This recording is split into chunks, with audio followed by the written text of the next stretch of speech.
कभी ना एक सेठ जी, उसने कभी जीवन में दान नहीं किया, कभी दान नहीं किया।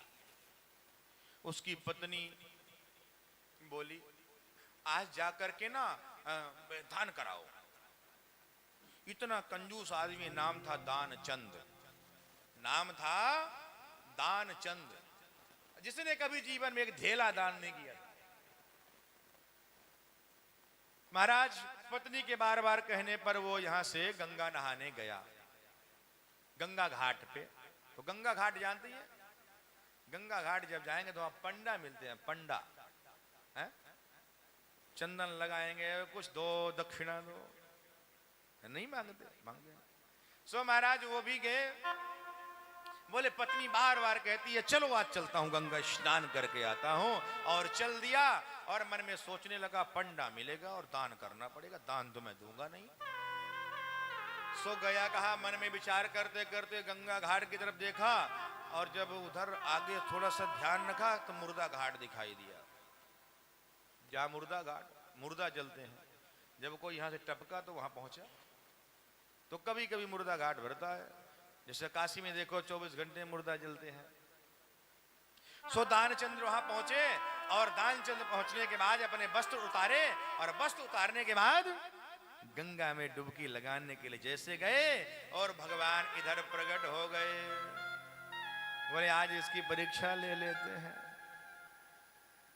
और भगवान घाट में, मुर्दा घाट में बैठ गए। यजमान की जय हो, यजमान की जय हो, यजमान की जय। 5-6 डुबकी तो जल्दी जल्दी लगाई। उसने जैसे सुना यजमान की जय हो तो उसने अपनी निगाह किया, कहीं कपड़ा उपड़ा तो कोई नहीं ले गया। बोले यजमान खूब नहाइए, मैं ताक के रखा हूं, कोई दिक्कत नहीं होगी, आप चिंता मत करिए। यजमान बाहर आए, भगवान कहते हैं यजमान की जय हो। बोले महाराज आप कौन हैं?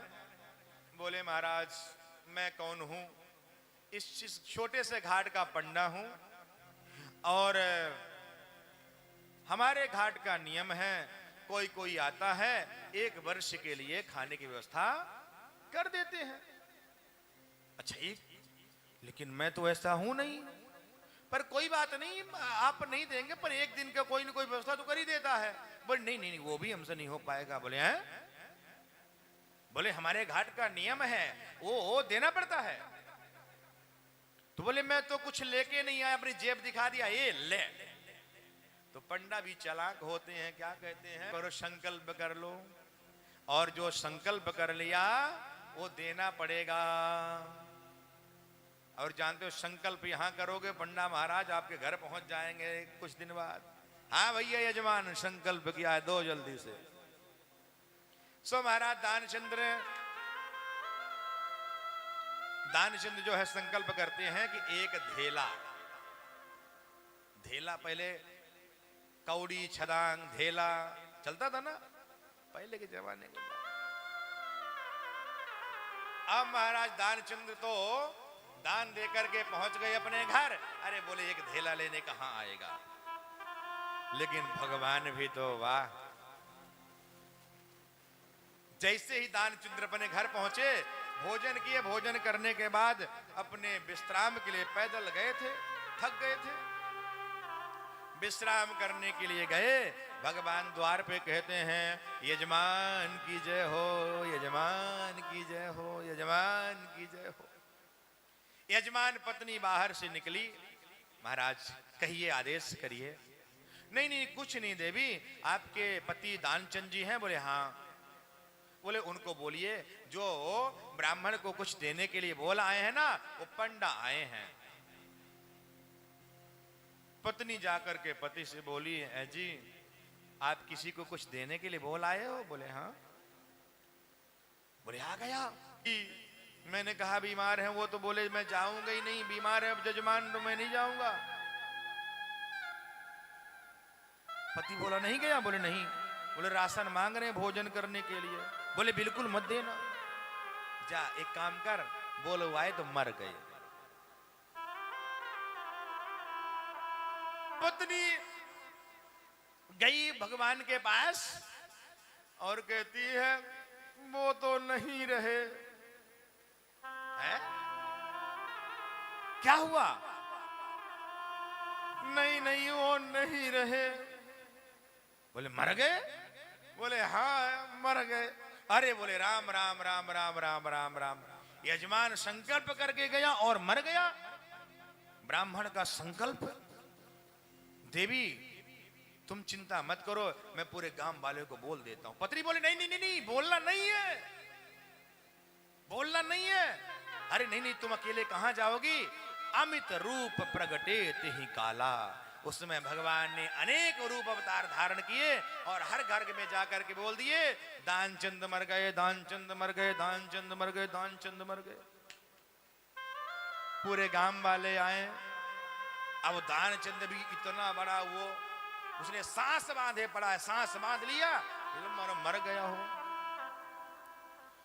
गांव वाले आए और पत्नी बिचारी वहीं बैठी। पूरे गांव वाले आकर के बांस की टटिया लगाए और टटिया लगाने के बाद दानचंद एकदम सांस बांधे पड़ा है, फिर भी उठ नहीं रहा है।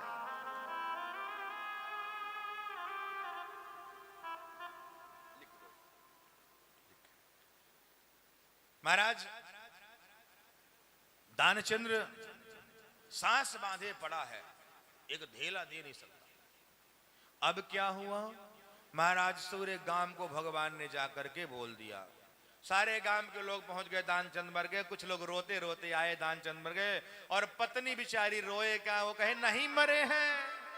पत्नी कहे नहीं मरे हैं। गांव वाले कहे ये तो तेरा मोह है, जाने वाले तो चले गए, ये तो तुम्हारा मोह है। अरे बोले नहीं मरे हैं, और रोए भी और कहे नहीं मरे हैं, और वो अपना सांस बांधे पड़ा है। सब गांव वाले उसको लेकर के और उसको शमशान घाट पहुंच गए। चिता बनाई गई। चिता बनाने के बाद उसमें बैठा दिया गया, लेटा दिया गया, लकड़ी रख दी गई। भगवान ने कहा, और पत्नी बार बार चिल्लाए वो नहीं मरे हैं, वो नहीं मरे हैं, लेकिन पत्नी की सुने कौन? पूरे गांव के आगे पत्नी को बोले तो तेरा मोह है पति के प्रति इतना, इसीलिए तू समझ रही है नहीं मरे हैं। महाराज भगवान ने कहा यजमान था, मुझे कुछ दान करके गया था, मैं उसके कान में 2-4 मंत्र फूंक देता हूं जिससे उसका मोक्ष हो जाएगा। भगवान जैसे ही दानचंद के कान में कहते हैं आया हूं वैकुंठ ते तुम संग नाता जोड़।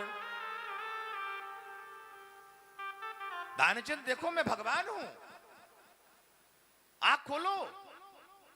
दानचंद ने सफेद कपड़ा जो ओढ़ाए थे उसके जैसे दोनों गुरु चेला कान में तो लग के भगवान बोल ही रहे थे, और जैसे ही दानचंद आंख खोला सो पंडा पुनः से नेत्र बंद कर लिया। भगवान मुस्कुराने लगे,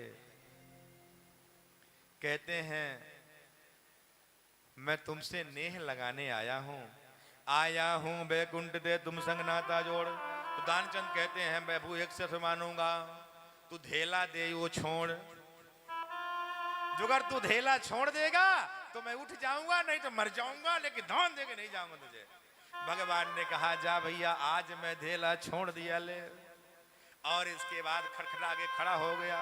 तो कुछ ऐसे भी है भक्त होते हैं कि महाराज चमड़ी चली जाए तो चली जाए, दमड़ी ना जाए। क्या बोलना पड़ेगा?